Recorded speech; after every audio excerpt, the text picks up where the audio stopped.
Hello, my name is Stephen R. Wagner, and I'm the Poet Laureate of Amesbury.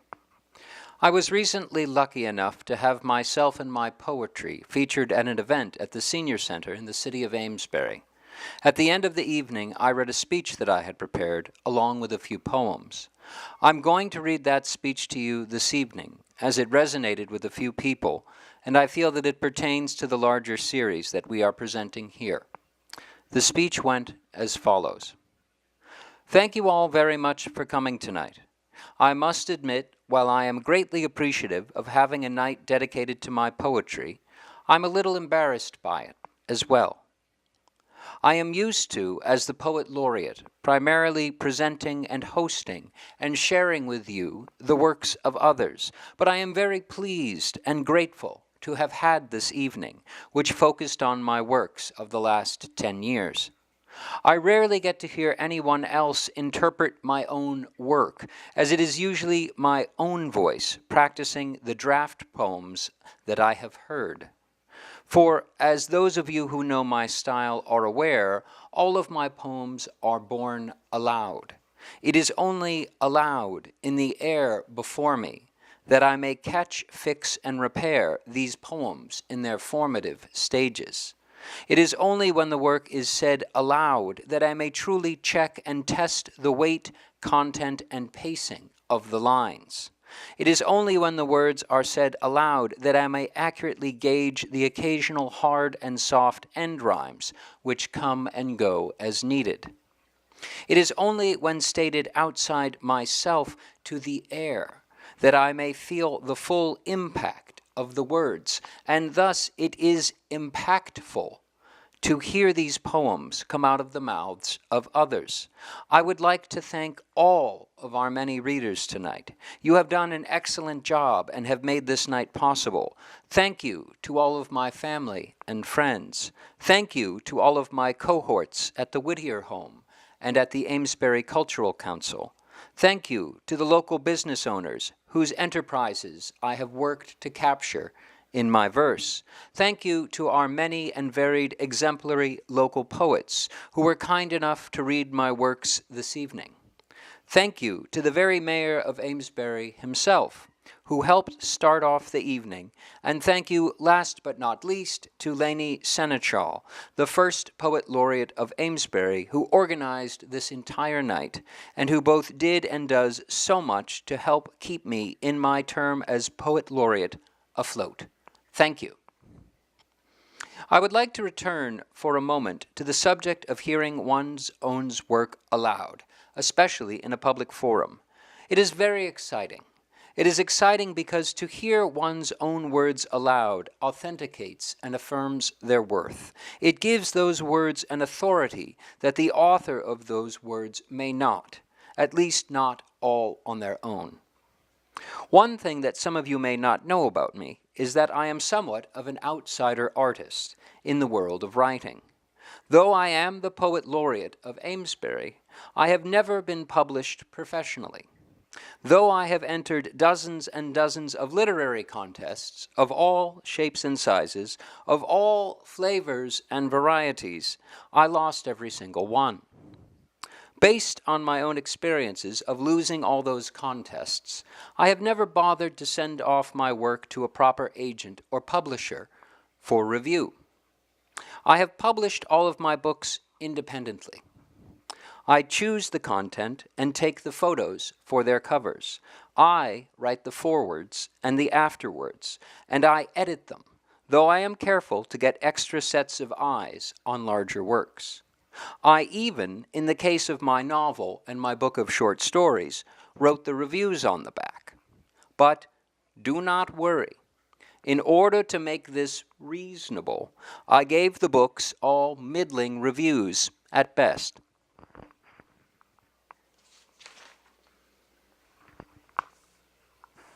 To be honest, I would not switch now to a proper publisher, as much of what I have to say can often be beyond the pale, and I cannot risk an editor or publisher removing or nixing any part of it.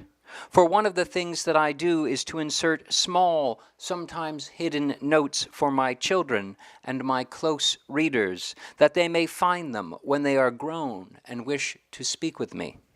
The ability to do this alone and with full control is worth more than any publishing contract could ever give me. Well, you might ask yourself at this point, why the hell is this guy the Poet Laureate of Amesbury? That is a good question, and I will answer it for you now. Most poets and writers these days are discovered through the process of constantly submitting their work with the hopes that an eagle-eyed publisher or agent eventually, if they're good and if they're lucky, will spot them and raise them up for the world around them to see. There is nothing wrong with that path, but it has not been mine. What I have done is to simply create the work, in this case poems, ceaselessly, whether there is demand for them or not. I have continued to create whether the world has been watching or not. I have written to write. I wrote poems for my timesheet series once a week for the last 10 years, to the point that when the series concluded this January, it encompassed 3 volumes that contain a total of approximately 500 poems. Now, another good question to ask would be, why did I write the poems? And I will tell you. I wrote them because they serve a function and a purpose. I wrote them on one level simply as a reminder to my coworkers that they must submit their weekly time. For you must remember, all of these poems, within the timesheet series that is, were originally work emails sent to my entire company to try and get all of the employees to perform their duty of filling out a weekly timesheet, so that I might be able to perform my duty of preparing time and materials invoicing on their behalf. That is half the function and the purpose of the timesheet poems. Though there is more to it, of course. I wrote them, too, because I had a need for them. I had things that I wished to convey to the world, and I found that I could not find a way to get any audience to sit still long enough that I may convey all my thoughts through conversation. Writing was the answer, and largely I wrote the poems because, somewhat selfishly, it gave me great joy and satisfaction to do so. Now, I probably shouldn't say this next part with a room full of established writers present, as it is somewhat taboo in the writing world to work quickly. But it's a significant part of the timesheet poems process, so I shall tell you. The vast majority of all these timesheet poems were written in about 20 minutes each. Though, of course, there were some exceptions which needed a few extra 20-minute visitations, and there are a few that needed extensive revision. I've lost my place. Blah, blah, blah. And there were a few that I had to extensively revise. But a large part of what made it fun for me was to see, as a personal challenge, whether or not I could produce very rapidly a work of high enough value that I deemed worthy of being shared with the larger world. Of course, also from a practical perspective, many of these poems were written when I was physically at work. And although I never charged the time spent writing the poems to any of my actual timesheets, I could only ever justify frittering away a few minutes each week. We should also note here the wonders of practice and repetition, as simply repeating this process for so many years honed it, which allowed the whole thing to work smoothly and quickly, which allowed me to continue. It is time for another good question. Why am I telling you all of this? Because there is a good reason. I am telling you all of this because there is a good chance that you yourself have not allowed yourself to explore the various arts, such as music, writing, dance, and drawing, as much as you might have liked. It is very possible that you may feel that the worlds of the arts are closed to you.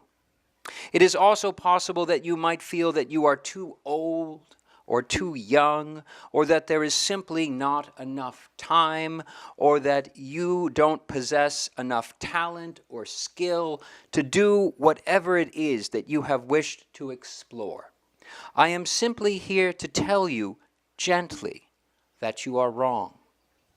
You may jump right into it now, exactly as you are.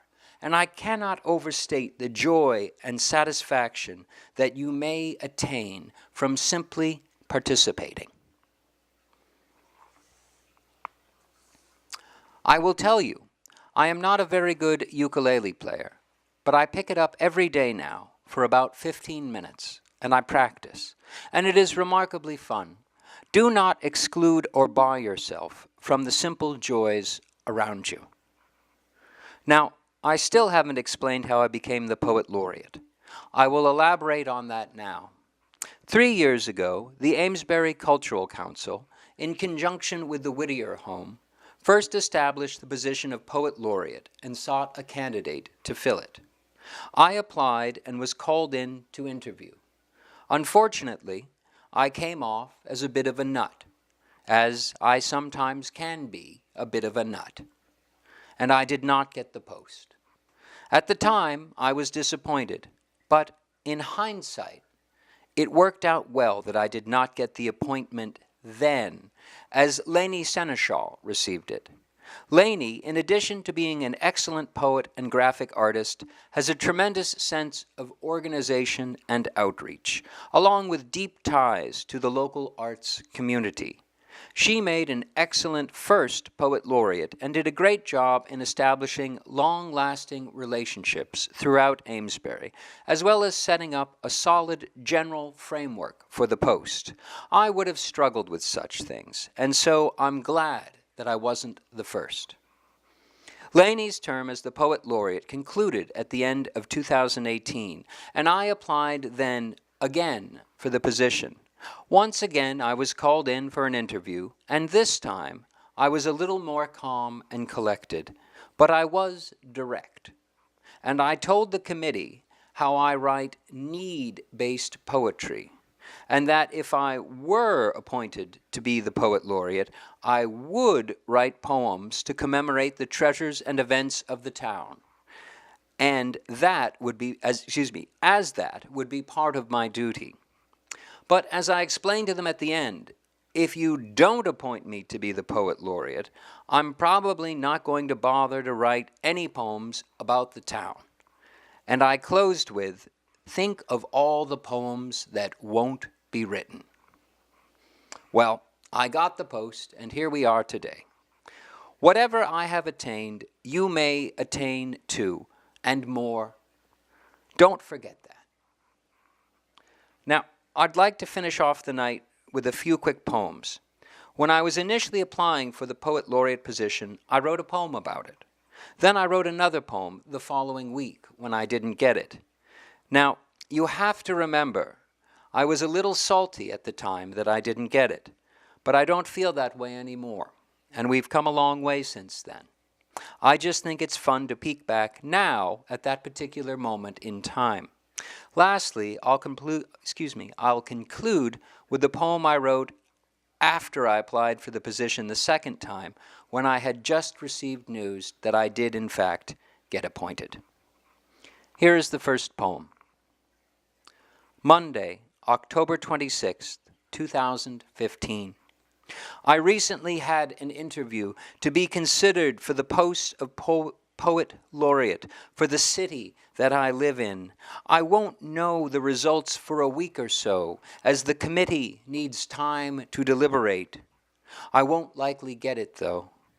My wife warned me not to ramble on. I knew better, but I could not help it. I rambled on and waved my hands in the air, circuitous points that did not always make it back around to their point of origin.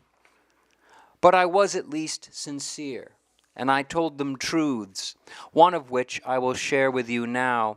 If I am appointed to the post of Poet Laureate, the first thing I shall do is to purchase a Laurus nobilis, a sweet bay laurel, from an online horticultural site.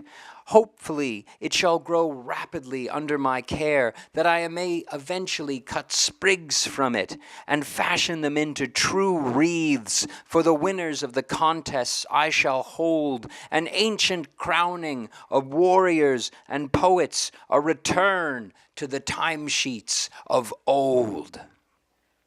Here is the second poem, along with a notation that I had to add, as it broke the general format of the book it appeared in. I'm going to cheat a little today and include an additional poem from last Monday. It doesn't even include the words timesheets in it, but I am including it here because I want it to be a part of this series. And if you haven't figured out by now that timesheets are due by the end of Monday, then I can't help you anyway. Monday, November 2nd, 2015. I shall purchase no sweet bay laurel today. I am a poet with no laurels. There is nothing to rest on, so there shall be no rest. I did not have the good graces today to be appointed to the post of Poet Laureate for the city of Amesbury. I would have directed my full strengths and energies to the position, all of the wilds inside, had I been appointed, but the committee has chosen otherwise. It is no matter. Having faltered, I shall work to regain my footing. I shall regroup my energies and move forward again. In fact, I even still believe that I am pointed towards great literary things, as I will never stop being foolish. The night is just dark enough. The night is just dark enough above me that I may still see the stars. But I will tell you this now. I was planning on bringing the good city of Amesbury up with me in my ascent, but the committee has chosen otherwise, so I shall simply rise up alone. Here is the final poem. Monday, December 11th, 2017. At an ugly sweater party at a friend's house over the weekend, at one point late in the evening, champagne glasses were shuttled out to everyone in the crowd, and I wondered idly as I accepted my glass whose birthday it was.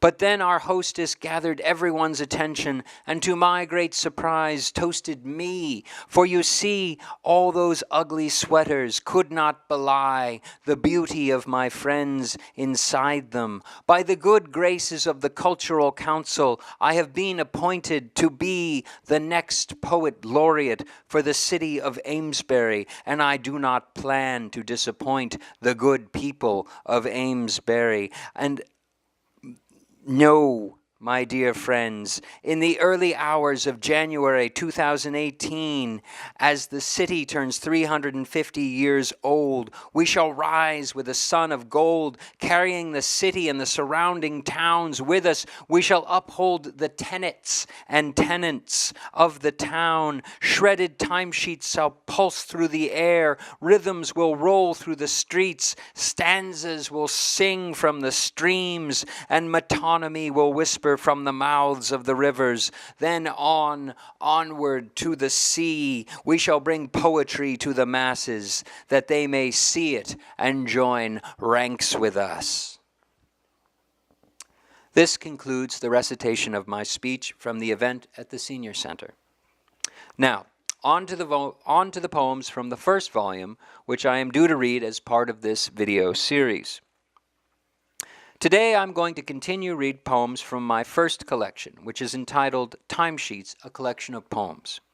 The poems do not have titles beyond the individual dates for which they were written, and I will begin where we left off at the end of the second program.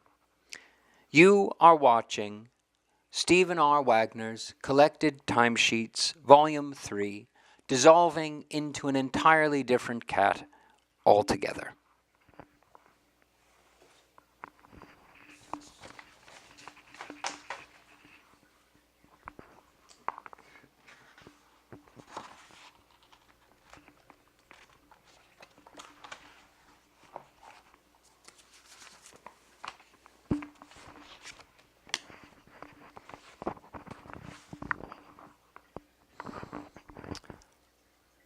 Monday, September 13th, 2010. I had thought prior to the trip that seeing the whales breach the surface of the water would provide a good metaphor for numbers emerging on the surface of a timesheet. But I was the first one to throw up over the railing as we raced to find the whales at 25 knots in 4-foot swells. Our 1-year-old was in the process of throwing up on the shirt of a family friend when I returned from the deck, so I took our 3-year-old in my arms to comfort her amid the confusion, whereupon she threw up voluminously over the two of us and then fell into a furtive sleep on my lap as our clothes dried and hardened. My wife held out the longest, but finally succumbed across the aisle, while I took turns sharing the bucket in front of our bench with the younger girls. At some point, I heard on the intercom we had reached the whales. I briefly saw a black fin through the dirty acrylic window, but was unable to turn beyond that as our pod clutched the tables with eyes closed to make it through blank timesheets on a dark screen. Monday, September 20th, 2010. The final weekend of the season, steeped in languishing sun, a chance for the lawn chairs and umbrellas to be put away, exposed windowsills painted, the inflatable pool drained and folded, a project complete, timesheets submitted, invoiced and paid in full, poised for a status change from active to inactive. Monday, September 27th, 2010. I was lying in the yard waiting for my youngest daughter to retrieve a ball that had rolled beyond reach when I looked to the weeds around me and I noticed the characteristics of a stalk of crabgrass, how it was almost a militarized version of a regular blade of grass, thicker and taller, joined with encased glossy blades spreading out rakishly from a central base, and I was contemplating tearing it out at the roots when I noticed it had tiny purple flowers at the top, arched and fuzzy, not even so large as a single eyelash, and it was like finding something that shouldn't exist, something terribly incongruous, like magnifying the numeric data in the cells on a timesheet only to find tiny creatures toiling on the edges of the pixels, busily engaged in anything but the keeping of time.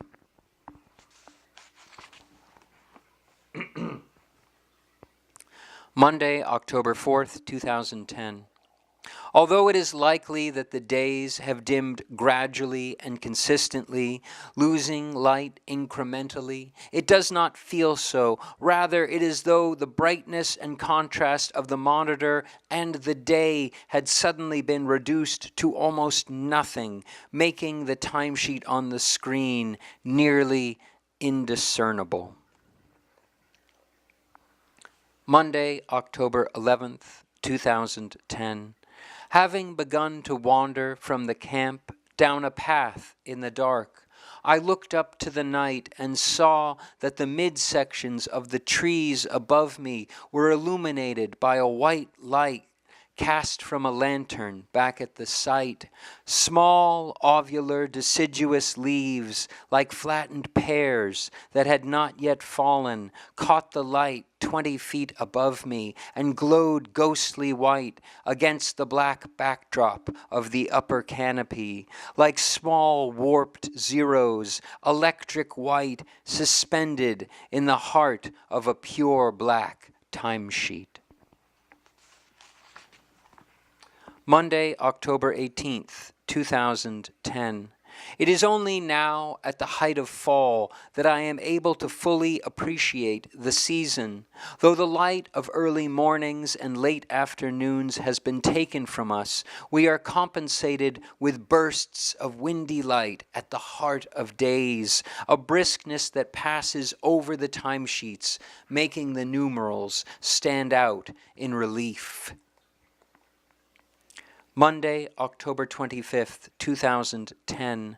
The only thing that emerges from the rain and the traffic of the early morning commute are the trees that have lost all green, turned instead to raucous orange reds and yellows that seem to be lighted from within, as though a switch had been thrown to allow the power through, sudden and arresting, like a change of font on the timesheets, switching from black to gold. Monday, November 1st, 2010. Picking up around the house before guests arrived, I was struck by the remarkable locations of all the toys and household things, items left at all levels of reaching, balls, puzzle pieces, remotes, dropped pieces of food over, under, and on top of everything, as though a great tide had risen and then receded, leaving things strewn about, as if the numbers on the bottom of a timesheet had been knocked loose by a great wave and swept to the top, numbers left on their sides and upside down amid the seaweed of scrambled line borders. Monday, November 8th, 2010. When the time change finally comes, its effects are infinitely larger than expected. It would not seem likely that a single hour could make the sky so dark or the day so long, and yet it does, as though 100 line items had been added to the timesheet, pushing the end down off the screen, beyond view, unscrollable. Monday, November 15th, 2010. Though it has yet to snow this season, there was a sense of it in the air over the weekend, and so I began to clear the driveway of leaves and debris, old boards and dirt, moving the barrels to the edge of the yard to make room for the snow, clearing all of the lines and numbers off of the timesheet itself, leaving only the white. Monday, November 22nd, 2010.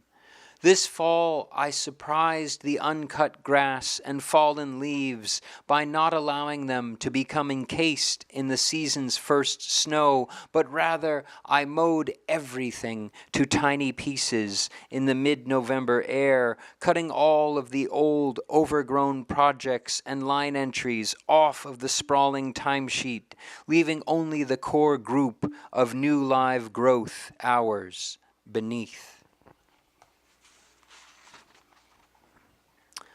Monday, November 29th, 2010. It is still clearly fall, but the water bottle on the rabbit's hutch is beginning to freeze up most nights, and the frost on the car's windshield is taking longer and longer to melt in the morning. It will soon be time to bring in everything and batten down the hatches, to add a layer of glass over the timesheets to seal off and insulate the numbers growing within. Monday, December 6th, 2010. I do not fully understand the geese and ducks. They had left the pond out back behind the mill during the summer, which seemed reasonable enough, but they've returned recently, although the weather's worsened. It seems strange, as though an incorrect selection has been made on a timesheet, having chosen personal sick time, perhaps, instead of vacation, cold climate over warm, and then not realizing or acknowledging the error. Monday, December 13th, 2010. Sometimes it seems that it is only through the occurrence of small damages that events are traceable. The scratch on the wooden floor from the Christmas tree stand, the worn veneer on the dining chair where the booster seat had been strapped for years, a vacation note tied to billable work on a timesheet by mistake.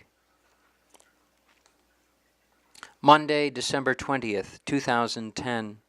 Although the first snow of the season may arrive in the form of a calm and gentle dusting, it does not matter. People will drive in the first storm like rabid animals that have been locked inside cars, oblivious into oblivion, as if the monitors displaying their timesheets had descended into a frenzied strobe, throwing the viewers into shocks and fits. Monday, January 3rd, 2011. It seems amazing on some level that we've reached the year 2011, as it still sounds far off and unattainable. It is luck, perhaps, that the machines themselves keep such good time.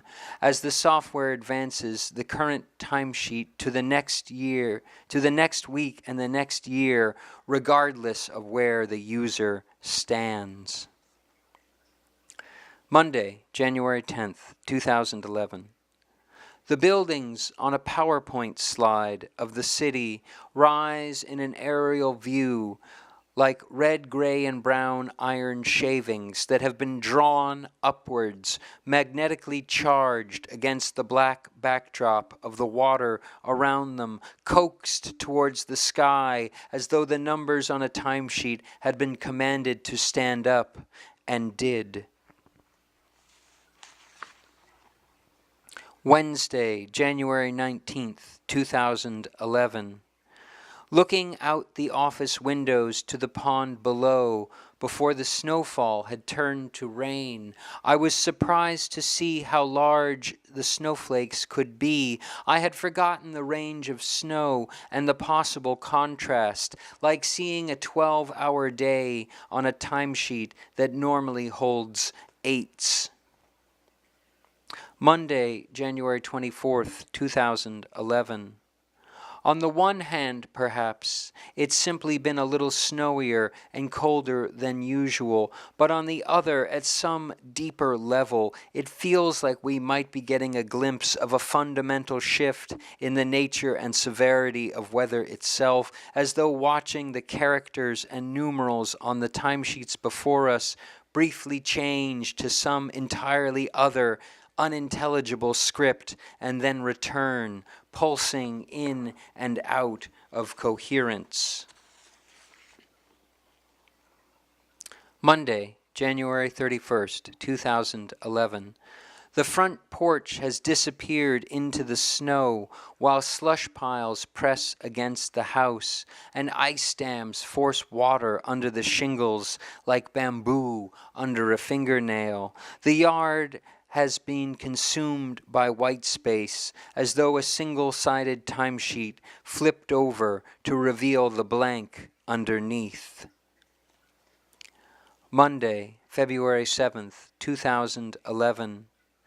Adding insulation to the old rock wool between the joists in the attic, some fiberglass fibers got past my gloves and worked their way into my fingers, causing me to reflect on how well they were named, as they felt exactly like little fibers of glass, as aptly named as the timesheet, a flat singular plane attempting to simulate the passage of time with nothing more than descriptive characters and numerals. Monday, February 14th, 2011. As intractable and permanent as winter seemed a few days before, with a brief pause in snowfall and a mild rise in temperature, it again seems surmountable. It is no longer entirely inconceivable that we will be leveling the dirt and inflating the kiddie pools 5 months from now.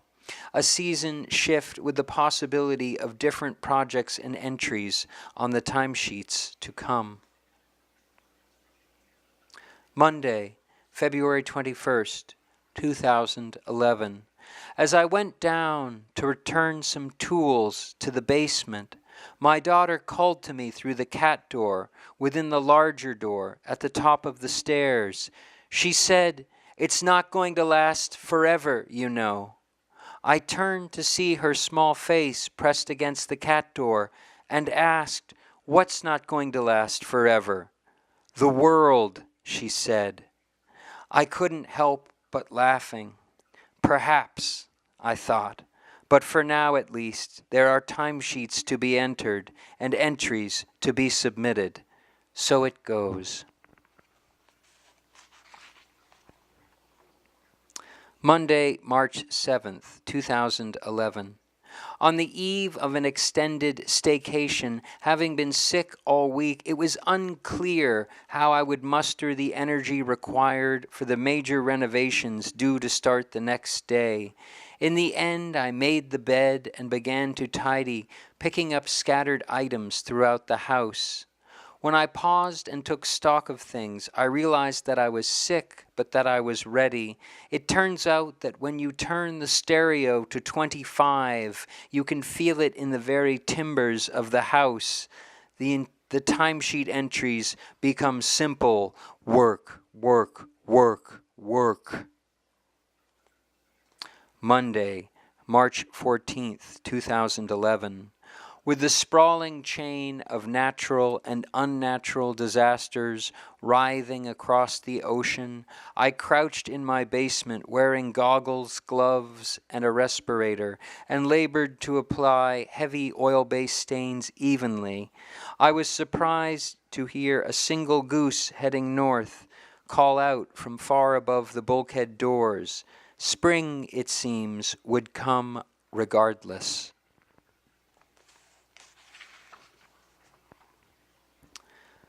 Monday, March 21st, 2011. Visiting my father's house with my girls, I was surprised to find that he had captured a squirrel, which he needed us to release.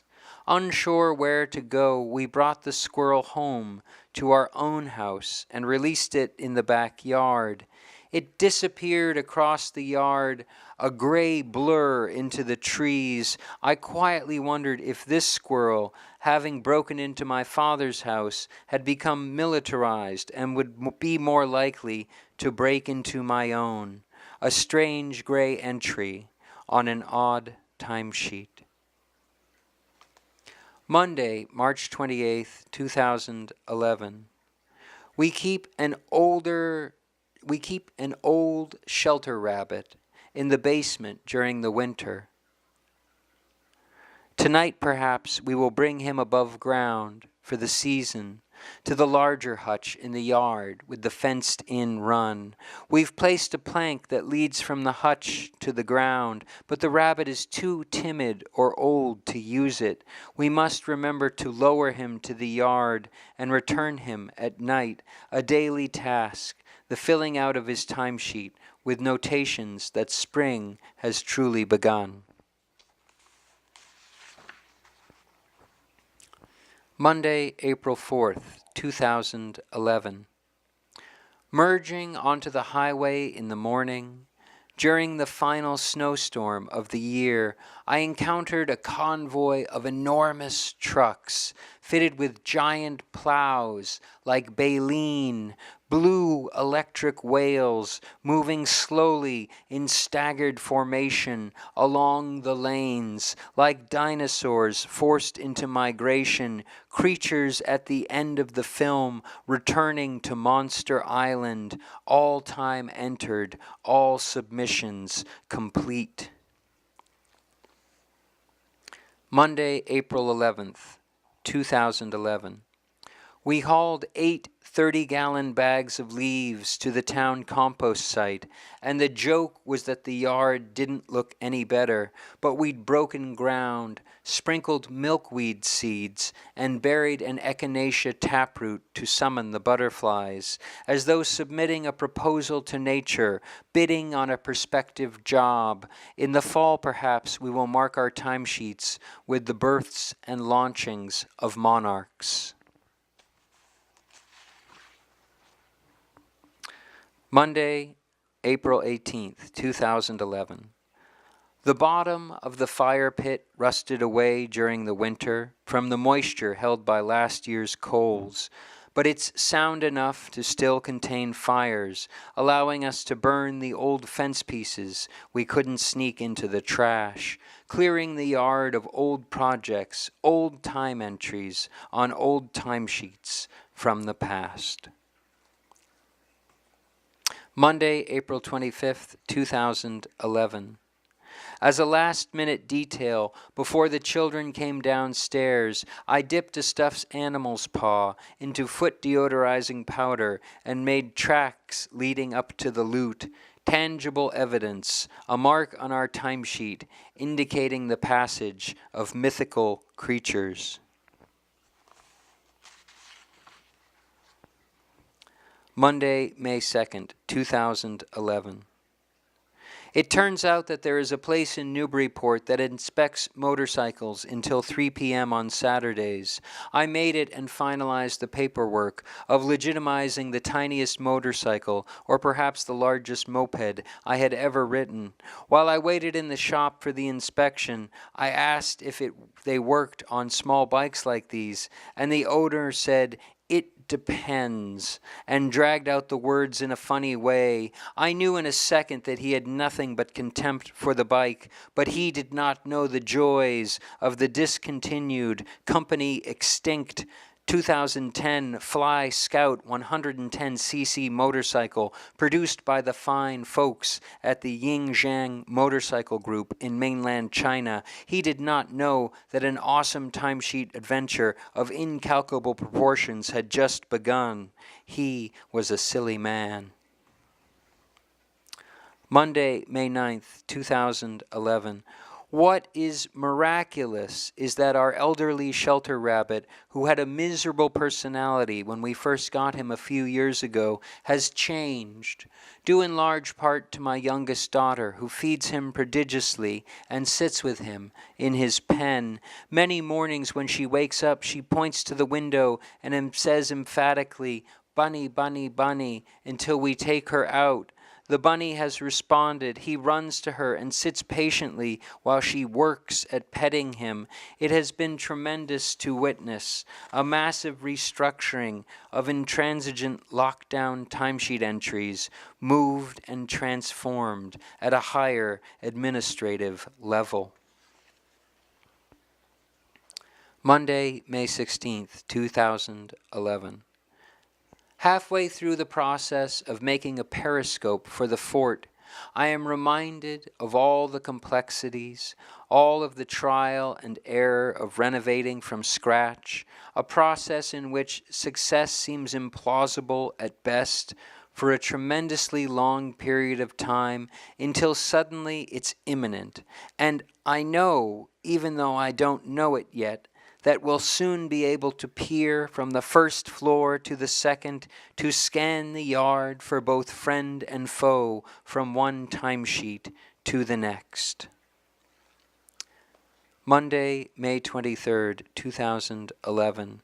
The rain is interminable, magical in its effect to make difficult things more difficult. Gloomy timesheet entries gloomier. Tuesday, May 31st, 2011. Halfway through filling last year's $60 pool, a leak was detected that jeopardized the integrity of the entire project. Without delay, I retrieved my tube of Mr. Sticky's underwater aquarium glue, and for being prepared for the possibility of a system failure, having purchased the glue years before and never used it, knowing only that it could come in handy at some future unknown point in time, I am indebted to my father, from whom I have learned to collect and gather useful things, the ultimate timekeeping administrator, available to charge time to any and all projects across all timesheets, though few projects may ever be charged against. The capacity is there. Wednesday, June 8th, 2011. With the good weather having firmly arrived, somehow it is suddenly June, and half the year is over. The days clatter along like freight cars coupled together, doors open with timesheets loose on the floor of the cars. Monday, June 13th, 2011. We ended up going out to eat at a restaurant on the beach and couldn't resist going down to the sand. It was rainy and gray, and the girls got water in their boots, but the ocean was still magnificent, immune to the trivialities and fluctuations of timesheets. Monday, June 20th, 2011. Box turtles from the ravine behind our house laid their eggs in the front lawn a few weeks ago, and most of the eggs were dug up and eaten, but I believe that a few survived, and that a few of those will hatch and go on about their business, governed by tiny timesheets with all entries focused on survival. Monday, June 27th, 2011. Standing by the sink on Sunday evening, cutting up the plastic rings from a six-pack, it occurred to me how strange it was that the rings often end up in the ocean, all the countless small pieces bobbing like individual timesheet entries, adrift on the great Pacific trash vortex. Tuesday, July 5th, 2011. Avoiding the crowds and the parking concerns of the main field from which the Independence fireworks were launched, we watched instead further away on a hill from the parking lot behind the modest British colonial apartments, sitting on bundled piles of construction materials. The irony seemed to be lost on the crowd, who were rightly more concerned with the modification of the week's timesheet, a Monday more filled with lawn chairs and glow sticks than anything else. And I think that is a good place to stop, so we will conclude reading there.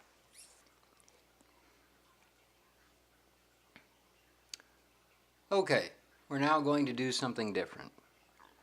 I'm going to play my ukulele and sing some songs from the instruction booklet which came with my first ukulele.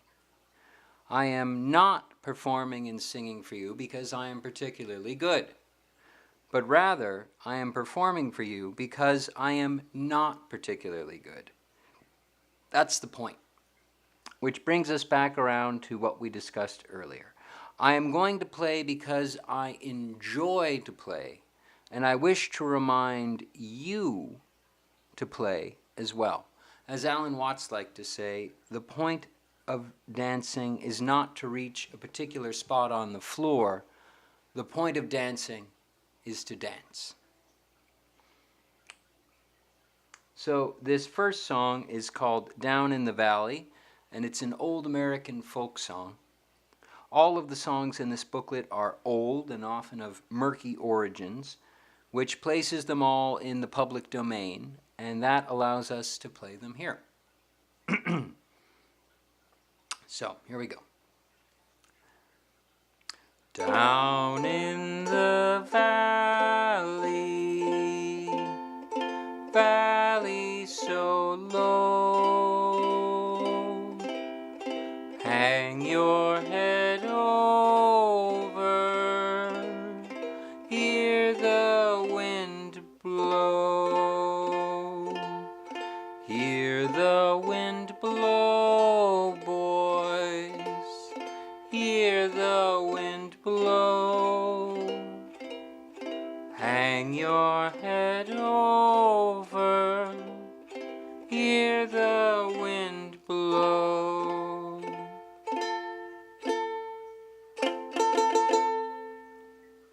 Okay. And next we'll be doing Go Tell Aunt Rhody. Go tell Aunt Rhody, go tell Aunt Rhody, go tell Aunt Rhody that the old gray goose is dead. The one we've been saving, the one we've been saving, the one we've been saving to make a feather bed. All right, and then on to Cockles and Mussels, which is an Irish folk melody. In Dublin's fair city, where girls are so pretty, I first set my eyes on sweet Molly Malone, as she wheeled her wheelbarrow through streets broad and narrow, crying cockles and mussels, alive, alive, oh, alive, alive, oh, oh, alive, alive, oh, oh, crying cockles and mussels, alive, alive, oh. And on to Clementine. In a cavern, in a canyon, excavating for a mine, lived a miner, 49er, and his daughter Clementine.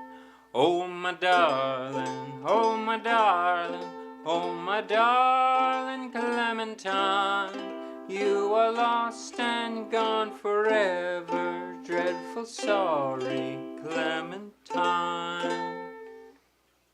Now, you may have noticed that we're not playing the full songs. That's because the instructional booklet only presents small snippets of each piece, and I have neither the time nor the patience to look up and learn the rest of the song. I'll leave that to you. And now, Tom Dooley.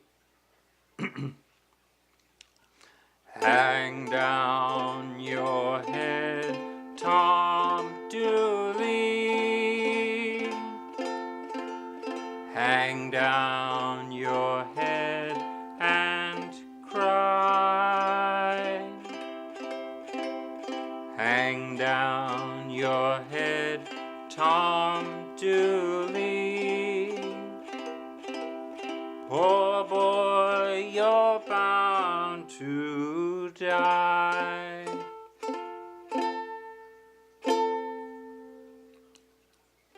All right. And here's Frankie and Johnny. Frankie and Johnny were sweethearts, oh Lordy, how they could love. They swore to be true to each other, true as the stars above. He was her man, but he was doing her wrong.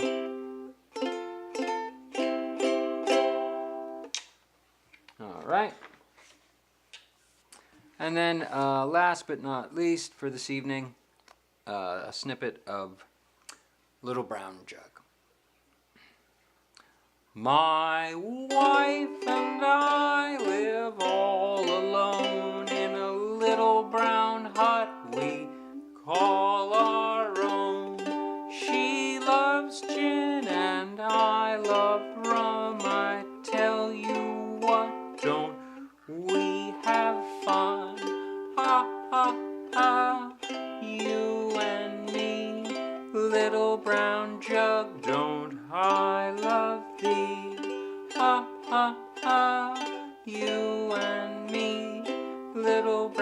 jug, don't I love thee? Thank you very much. All right. Okay.